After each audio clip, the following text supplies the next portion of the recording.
Hotel ইন্ডাস্ট্রিতে চাকরি করার সুবাদে চিকেন মটন খাওয়ার কোনো রেস্ট্রিকশন কিচ্ছু ছিল না। মানে একসময় বলতে গেলে সকালবেলায় নাস্তাতেও চিকেন, দুপুরবেলাতেও চিকেন, রাত্রিবেলায় মটন, আবার মাঝখানে যে স্ন্যাক্স চলতো সেগুলোতেও স্ন্যাক্স, ননভেজ স্ন্যাক্স, এই ধরনের খাওয়া ছিল আমার। তো আজ প্রায় 2 বছর হতে চললো, যে কোনো ধরনের ননভেজ, সেটা মাছ, মাংস, ডিম, যাই বলুন না কেন, কোনো কিছুই আমি খাই না। যখন আমি এগুলো খাওয়া ছেড়েছিলাম, বাড়ির প্রত্যেকেই বা আত্মীয় স্বজন সবাই আমাকে মানে এগুলো খাওয়া ছাড়া কি প্রয়োজন আছে, কি তার উম, শরীরের প্রতি অবিচার, শরীরের প্রতি ক্ষতি হবে, এই ধরনের বহু রকম বোঝানো হয়েছিল আমাকে।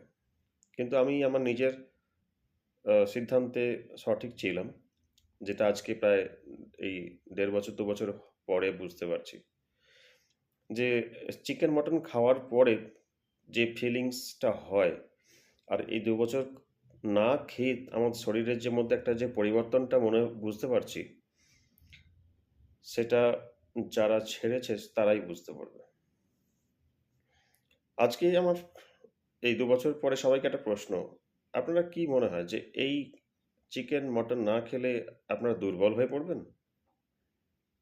হুম?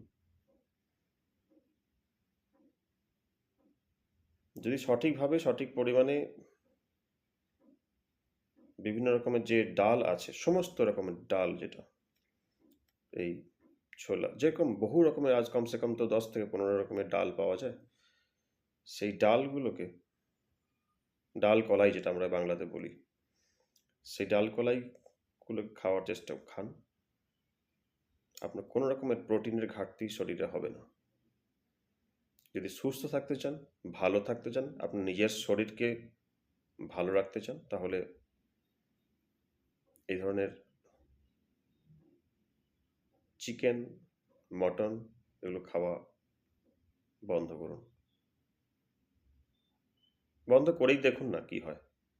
6 মাস দেখুন, যদি রেজাল্ট ভালো পান, আপনি নিজেই সুস্থ থাকবেন, ভালো থাকবেন। হরে কৃষ্ণ।